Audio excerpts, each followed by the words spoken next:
A little history of myself. As Joanne said, I went to VCU in Richmond and was studying to be a special education teacher. And when I went to school, you didn't think about borrowing money to go to school. You just you paid your way. You didn't come out with student debt. So I had a little scholarship. I had a little athletic scholarship. But went to VCU and I had to work, so my family was not able to help very much as far as tuition and things of that nature.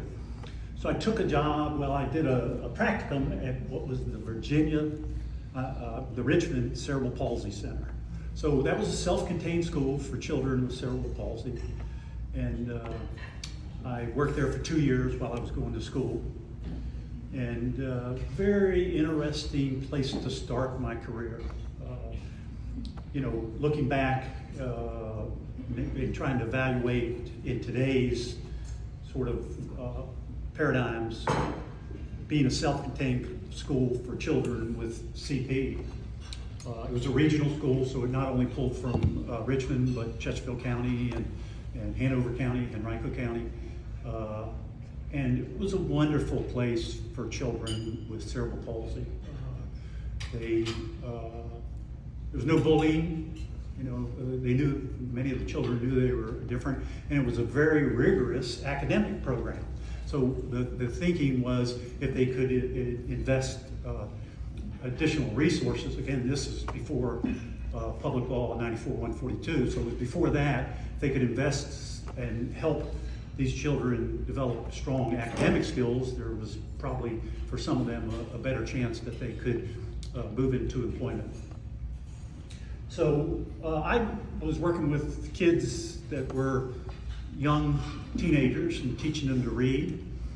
But I was one of the only men that worked in the school other than the director, Chester Phelps.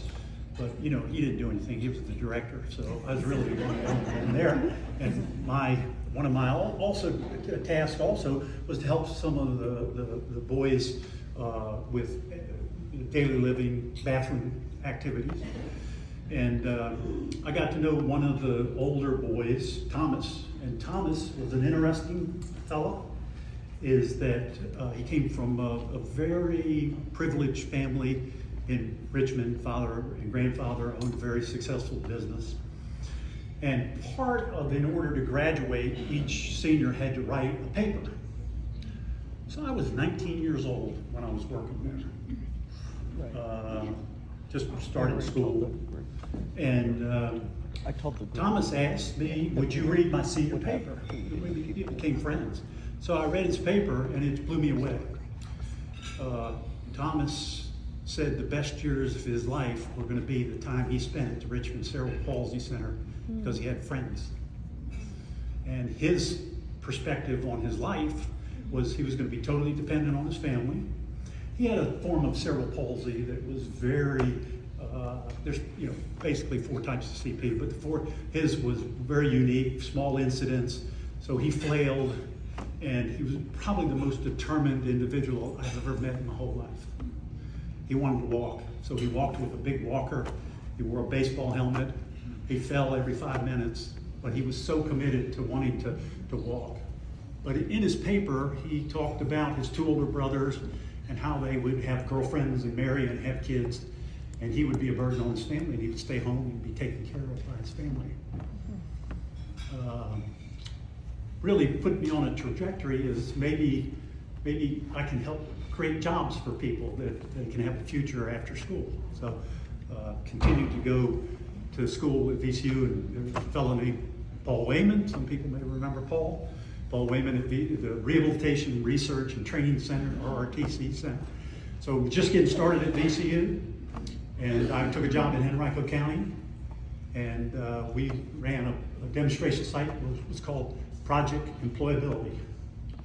So Project Employability was really that whole issue of how do we, in Virginia, change the system to allow people to, get employment, integrated employment in the community. Made a lot of mistakes, but we kind of got through all that. And after a few years of that, I was recruited to come to Virginia Beach and take over what was going to be the Virginia Beach Sheltered Workshop. During that period of time, it kind of morphed into Community Alternatives is the organization that became. So Community Alternatives came here in 1980 and then moved from Community Alternatives to Eggleston in 1988. So that was sort of my personal trajectory.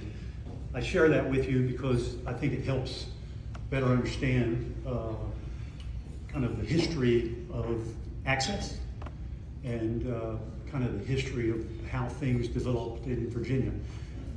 I also did mention a couple-year stint right when Public Law 94-142 came in, that I became a teacher at the state institution in Petersburg. Did a couple years of that when they were forced, the state was forced to provide an educational program for folks that were institutionalized and lived on locked wards and were very challenging individuals.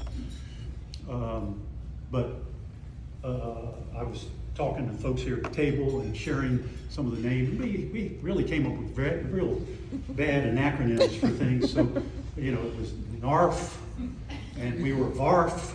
And it just doesn't roll off your tongue very right. Neither does JWAD or NISH or some of those other ones, but anyhow, I can hopefully fill in those, and we'll try not to use the initials.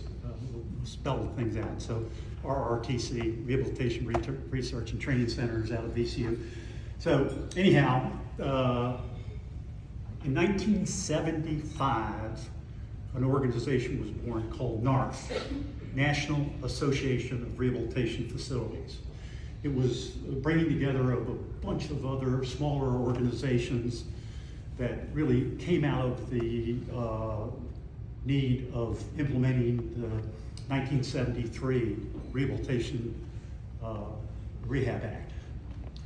The NARF at the time was interesting in as they were able to pull people from medical rehab and vocational rehab together.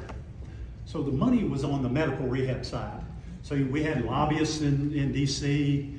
There was a strong infrastructure on a national level of support staff and folks to run the organization, NARF in DC, and they were able to build state chapters. So there was VARF, Virginia Association of Rehab Facilities. And the executive director was a fellow named Woody Van Valkenburg. Maybe many people in the room might remember Woody. Woody, after leaving there, went on to Fredericksburg and changed that program into a Goodwill in Fredericksburg. But anyhow, you had NARF and VARF, and they had a pretty good run till about 19 years as NARF. And then the people that were involved in medical rehab didn't see the commonality between the needs of the vocational rehabilitation and the medical rehab. There was not any commonality between the legislative efforts or how they were spending their time, but the organization was really carried financially by the vocational rehabilitation, the medical rehabilitation folks. So as the medical rehab people pulled away, people were very disgruntled with the level of service and what NARF could provide organizations that made up the membership. And in 1994, after 19 years, NARF stopped, wasn't viable. Some folks tried to resurrect it, and for 2.5 years, there was an effort to try to create what was called the ARA, American Rehab Association, and it just never got traction. People wouldn't join, and the dues weren't being paid. So a group of people came back and they created the American Congress of Community Supports and Employment Services. Okay, and that's what, maybe folks don't know it, but that's kind of what ACCSES stands for. Okay, American Congress of Community Supports and Employment Services. So shortened just to ACCSES, but that's sort of the history of that. In Virginia, I think we all kind of feel a little anxious about where we are politically right now. 100 days of the current administration. I'm retired, I can say whatever I want. So. Anyhow, where are we going to be in the future? And what's in store for the folks that we care so much about? tough to run it, but we all have come through a crisis together. COVID, okay? Got through that. Going to get through this. But it's been a series of how do we manage crisis. In the early 90s, VARF, Virginia Association of Rehab Facilities, had membership that was made up of people that ran sheltered workshops, okay? In Virginia, there was probably 20, 25 sheltered workshops in Virginia. And some of those people were members of VARF at the time. And there was a budget crisis in Virginia in the early 90s. We kind of forget about it now. But there were cutbacks to CSBs, there were cutbacks to state employees, and I had just been elected to be the vice chair of VARF. And thought that was a good thing, I guess. And the budget cutbacks, the chairman of the board of VARF at the time was the head of the Virginia Industries for the Blind in Charlottesville. And we had a nomination. We were coming to our first board meeting, and his first order of business was, I have to resign. I'm being laid off by the state of Virginia. So lucky Paul, he had become the president of Virginia VARF at the time. And my first meeting, I'm the president. So we had a woman in Chesterfield County that worked out of her home and managed a few small organizations, and she managed VARF at the time. And Louise Cunningham was her name. And Louise, I called her up and said, hey, I need to meet with you. I'm going to be the chair. Such got laid off. And she says, okay, I want to talk about, the structure and what we're going to do. And as we looked at the budget and the number of organizations that resigned from VARF, recognized that it was not a viable organization. We couldn't pay them. We couldn't afford to pay anybody. Okay? So my first job as the president was to meet with Louise and terminate our contract and lay her off. So not a great meeting, but I got through that. So we pulled VARF at the time, went down to, I think it was 11 members across the whole state. And we pulled into Evanston, and I decided that is on the job description of my administrative assistant, said other duties as assigned. And I said, you are going to be the support staff for VARF. So for 2 years when I was president, my administrative assistant and I ran the organization. People keep paying dues. We built a little bit of a bank account. And then through the luck of the draw service source, Janet Samuelson became the inheritor of VARF. And during that period of time, there was that whole changeover of VARF to VaACCSES. So we had a little bank account. Karen Tefelsky was working for Service Source, doing some business development. What she really liked doing was lobbying, okay? She liked those relationships, dealing with how laws are made and how you persuade policymakers. She was good at that. So Virginia VARF was run out of Service Source for a number of years and could start paying Karen a little bit. And then we sat down with Karen and said, build a plan that you can make a real job out of this thing, a full-time real job. And look at the room, the people in the room now, out of that, So collaborations conference couldn't afford to put on a conference. So I met with Mark Peterson and Naomi Akins in Charlottesville, and I said, hey, here's an idea. Why don't we have 3 conferences, but we co-locate them all, and that way we can have a real conference. So that was the beginning of the collaborations conference. was because we couldn't afford to put on one. So we don't tell that like a story now, but I can say it now. It was really out of wanting to build better relationships with other organizations. So the 50 years of the organization, that really starts with NARF, or that time VARF, and then transitioning into ACCESS. You know, when I look at where we are today and the potential crises that we face, we got through a lot of them all along. There's been a whole series of crises, and how do we manage crisis? How do we maintain our relevance?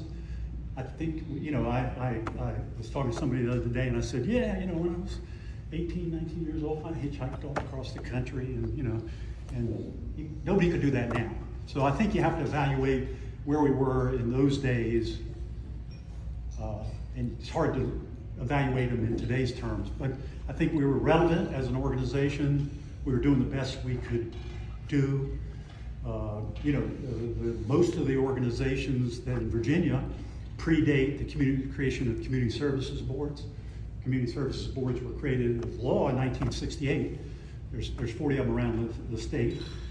They cover about 130 counties in Virginia.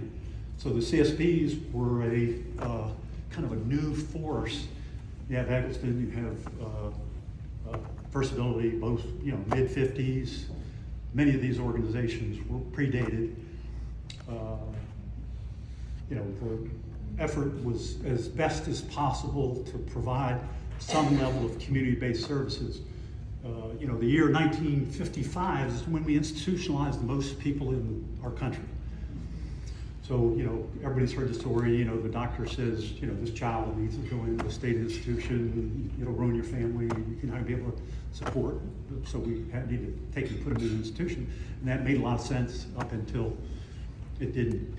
And that was, you know, the highest percentage or highest number of people institutionalized, again, 1955. So we, through deinstitutionalization and the creation of community-based services and creation of special education services, all of those need to be in place in order to provide an alternative for families and individuals.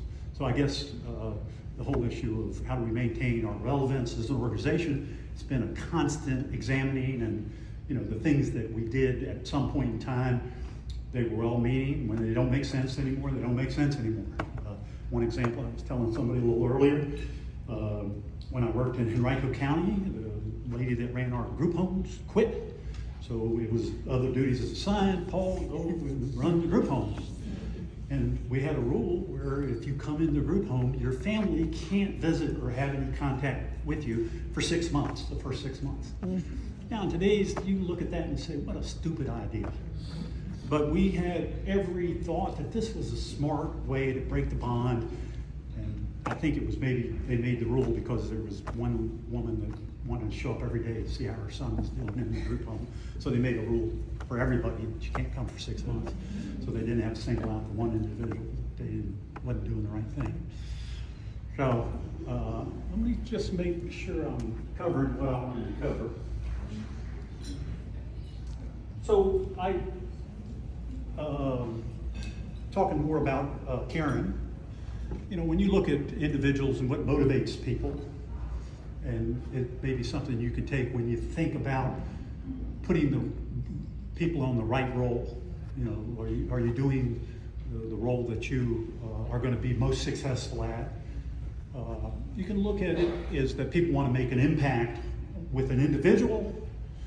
They want to make an impact in an organization, or maybe they want to make an impact on society. We all want to do all three, but some people are very, very dominant in one area.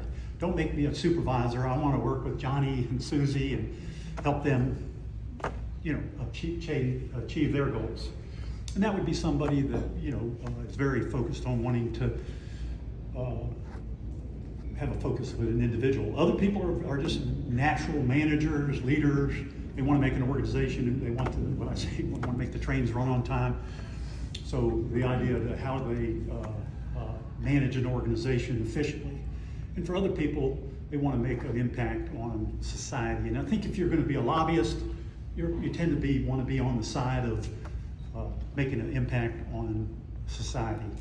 And Karen, who I called KT and she called me PA, and that was our relationship, is that as soon as one called the other, we automatically, hey, KT, she already knew who I was and what I was calling about probably. But she was wanting to make an impact on society, very, very dominant in that way. She did not like anything administrative.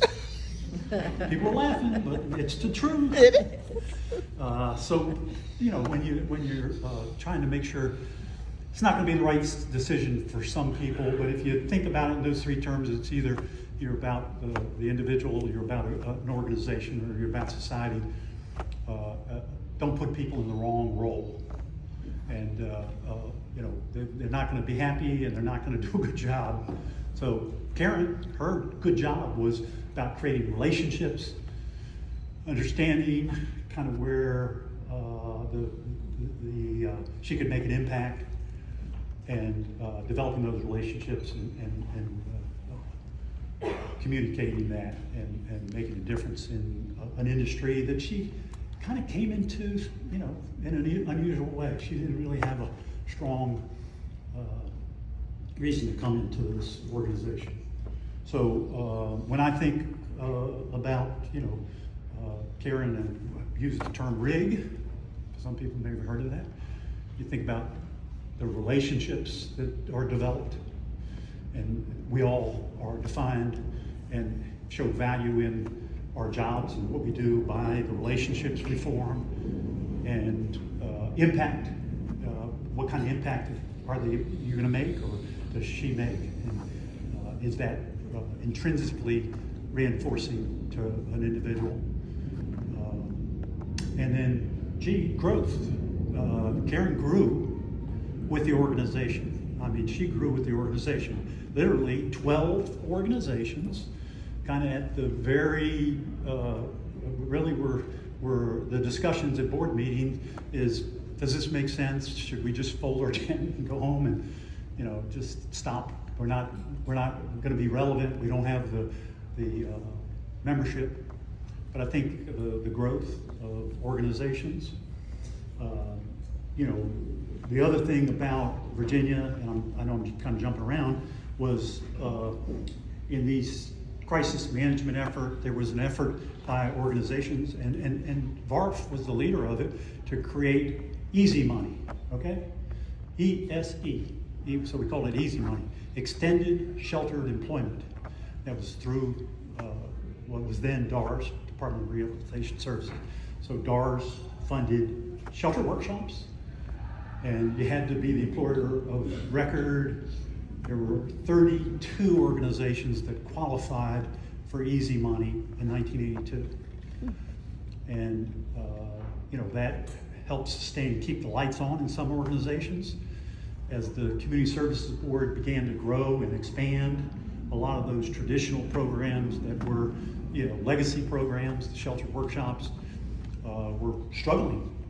Some received a little bit of health department money. So prior to the Community Service Board, the only source of county revenue or city revenue would be a line item in the city budget, or through the health department using federal, what we call $5 to to fund day services. And you know, I remember getting $8 a day per person to support the organization, underwrite third-party support of $8 a day. So did the best we could with you know, that $8 a day. But with the challenge and many of the challenges of some of the organizations, as there was a little bit of economic downturn, was they were struggling to stay in existence, keep the lights on. And that really created the ESE money, which morphed into extended employment services, okay, under Department of Rehab Services.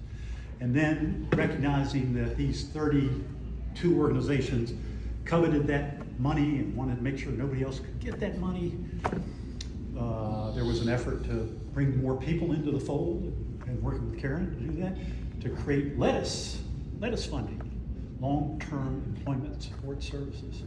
And that allowed monies to go to organizations. You didn't have to be the employer of record. You could place people out in the community and provide supported employment and use those funds, and really developing that model with DARS to fund services out in the community. It's kind of unheard of. Most state rehab programs don't do anything long-term. Short-term, and then, get people off the caseload. It's short-term training, and that's really a growth of, people coming back from being injured in World War I and World War II, where, they couldn't drive a truck anymore, so you had to give them a job doing something else or whatever it was. But you paid for school or paid for some form of accommodation, and after a year or two, they were off the rolls. Moving into the lettuce and EES. So Karen's idea, let's go around to the General Assembly. I never liked going there. I just felt like I needed to go take a shower after I visited. But she comes and shows up with a case of, lettuce. So take a head of lettuce to, everybody's office. So, we're dumping lettuce off in people's, congressional offices. I don't think it was the best idea, but got somebody's attention. I don't know that anything ever was done with the lettuce. So I can keep talking. I don't know that I want folks to go out and enjoy the beach. 80-something degrees. I'm more than happy to answer any questions, or again, I'm retired. I can say whatever I want to say. I don't fear any retribution at all. But that's the kind of history as I remember it. I think organizations are sincere, don't make the right decisions all the time, but I've not met anybody in this field that I think are really trying to take advantage of people with disabilities. Everybody looks at it differently. For some families, they're the best case managers they are as the families, and they know what's best for their children or family members. And the more options we create for people, the better it'll be. Why does Baskin Robbins have 52 flavors? Because everybody doesn't like vanilla or butter pecan. Have a variety. And I think that's what we need in program and services, and whether that's in integrated supported employment, or if it's in a congregate setting. I often say, I don't feel comfortable in a VFW or American Legion. I'm not a military guy, and don't have that commonality. I just don't share that bond with people. But there are people that choose to want to get together, and a congregate setting where people have a similar experience. There's lots of examples of that, and if that's what a family and individuals want, who am I to think that I know more than they know? I think the idea is, how do we support decisions of families, and specifically the individual, to better understand what are their aspirations and goals, and how do we help them accomplish and live as meaningful life as possible. So, questions, comments? I know a lot about the program, Ability One program. I know a lot about that. I didn't talk about that, but I do know a lot about that. And there's some other people in the organization, looking back there at Caution, Bart and stuff.